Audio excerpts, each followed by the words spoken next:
Okay, so I'm here with my friend Amanda, so I'll probably be looking at her most of the time anyways. Hi, guys. But okay, so I've been watching Attack on Titan again recently, and today I finished episode 17, which is when Armin, John, and Reiner discovered the female Titan for the first time, and they figure out that the female Titan is like Eren, and the fact that it's a human that can transform into a Titan. And so yeah, after finishing that episode, I had this amazing, awesome like fangasm realization in the series that I was like, oh my god, this is so cool. And so I started writing about it on Facebook, but it was like the more I wrote about it, and plus I was writing it on my phone, and I was like, I got really tired of typing on my phone, so it was like, I might just want to sit here and talk about it. So when I go on fangasms, though, the videos get really long, I guess. Even though this is the first one. But when I sit here with Amanda and we talk about it a whole lot, we usually Derail and go into like several different tangents and then eventually come back together. So anyways, here We're going to do our best to be focused. Yeah. We need to stay focused. So anyways. Focused. I can't get my nails are wet. Focus. I can't. Okay, there. Ooh, your biceps look good when you do that. Really? That's not. I'm not even going to lie right now. I'm a little jealous. Back to the music.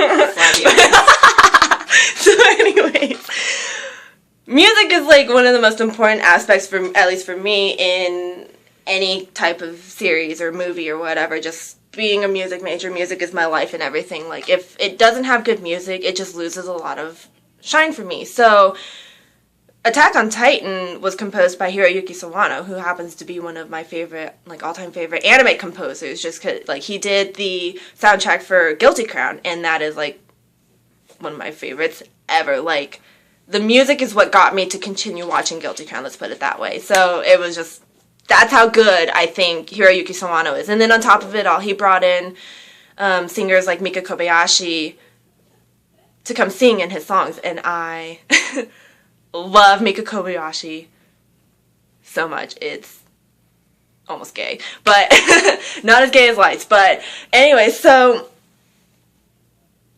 there's a song it's just titled Attack on Titan that they usually play whenever characters are facing adversity within the series. And I usually tend to split it up into 3 segments. You can always go look up the song. I encourage you to go look up the song because it's just that fantastic, and it's my favorite song in the entire series of Attack on Titan. So I split it up into 3 sections. There's like an introduction section, then there's a section where Mika Kobayashi sings, and to me that is the most epic part of the entire song, and it's the highlight and everything, and then you've got the ending outro part of the song. So they tend to use these pieces when characters are facing adversity, like when Eren transforms into his Titan form for the first time and is defending Mikasa from the Titans. They play it during then and just other times. But the way they play it, they play the intro and then they play the ending, and they play the beginning part of Mika Kobayashi's part, which is basically her doing this very fluffy lyrical thing with the drone underneath. But the actual epic part where she comes in and it's her and this loud brass section just playing their hearts out and everything, like they always skip that part, and that is my favorite part of the entire song. I cannot explain how awesome it is. Just get goosebumps and I start crying and it gets nasty. But so anyways, they're usually playing the intro and the ending, and so I'm sitting here watching this song, watching the series again, and like this time, like, because the first time you watch it, you tend to always have to focus on the storyline because there's just so much to digest within it. And then, so now that I already know the storyline and I'm watching through it again, I can focus on the little smaller details and like little extra things that they put in there that you might not necessarily notice the first time. So I'm sitting here especially paying attention to the music, especially because every time I hear this part, I'm like, oh my god, are they going to play it? Are they going to play Mika Kobayashi's part? I'm like, oh my god, I want to hear this thing in the series. So, and I'm still caught up within the emotions of what's going on in the scene, but I'm kind of like in the back of my head like, oh, I'm disappointed, I can't like, no Mika Kobayashi, boo-hoo. So, I'm 17 episodes in at the scene where Jean Reiner and Armin are looking at this female Titan, and they've already figured out that most likely some of their comrades have already died because she came from the right, and so it's like, well, in order for her to make it through, she would have had to go through the right flanks of this formation that they made. And so they're kind of like, well,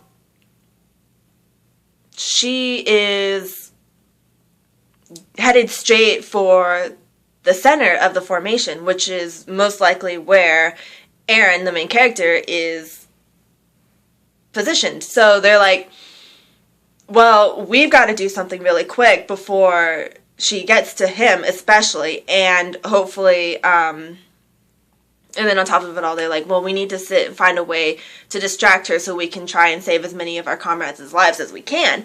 So John kind of comes up with the plan, and as soon as they put it into action, this song comes on, and they're like, when they're discussing kind of what they're going to do, and when they're preparing to actually go and put it in action, there's this Attack on Titan song playing in the background, and then it plays like Mika Kobayashi's little lyrical stuff in the beginning. But then the first time you ever hear the most epic part of the song is when Jean jumps off of his horse and goes to cut the female Titan's Achilles tendons in hopes of stopping her from running to get to the rest of the formation. I don't know what are you laughing at? Do I want to see this? Oh my god. Okay.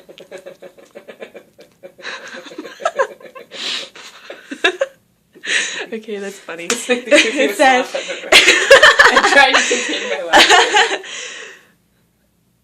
Okay, well, anyways, I guess I could explain that. It was a picture saying me trying to pay attention during morning class, and it was a picture of Arthur from Sword in the Stone, and he's holding a cup of coffee like I'm just so dead. It was, if you saw the actual picture, it would be funny. But anyway, so the first time this song is played is when John jumps off of his horse and goes to fight this female Titan. It's not played with Eren, who's the main character, and you would think that they would play it then. It's actually played with one of the supporting characters, and I fangasmed so hard because I was like, oh my god. It's not just because John is my favorite character in the entire series, but it was just so cool that for me, the most epic part of the song that's supposed to embody passion, loyalty, determination, in a sense of sacrifice. Like, these people are sacrificing their lives in order to try and protect other people. And this song is supposed to sort of embody all of those emotions. That the first time that they play that part is not with the main character, it's with the supporting character. And to be honest, John is like probably the most dynamic character in the series so far, just because in the beginning he always tried to act like this sort of like suave, cool, badass, at least he was honest when he was like, I'm going to join the military police. I'm going to become one of the military because I want to be safe. I want to think only about myself. And then after seeing the actual Titans and what they actually are, because they had gone through 100 years of peace. Nobody currently alive had ever seen a Titan, or yet alone fought one. So the fact that Jean had a change of heart after fighting these Titans was, because most times people who wanted to go into, say, the Scout Regiment, which is usually the people that see Titans head on, like face to face, all the time. I would like to call those the abnormal humans. Yeah, they're like... Eren even describes them as abnormal humans anyways, because he's like Hanji, Levi, Erwin. They're very extreme. They're very eccentric. He calls them eccentric people, and that's true. I have a side rail because I was scrolling through my Facebook feed, and this basic bitch posted about Attack on Titan. Oh, Me? No. Well, let me say, sometimes I can get basic about this, which is okay. No, okay, so the thing that she posted, she was like, want this. And I was like, okay. And it was Attack on Titan calendar. And the page that she got it from is Otaku. Like, the name of the page is like Otaku.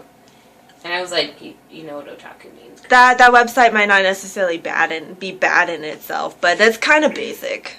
I said she's basic. I didn't say she was a bad person. I know. Well, I mean, because let's just say... She's like, AOT is life. Okay, I got my Attack on Titan saying jacket that anyways. AOT is life, like making your status like, AOT is life and life is AOT. Oh, AOT is life. AOT is love. But that ain't none of my business. Palms are my life. A lot of references there, just so you know. If you don't live with us, you don't understand. Well, because if you haven't seen the Shrek is Love, Shrek is Life video, please don't ever watch that. It will scar you forever. I am begging you, don't watch it.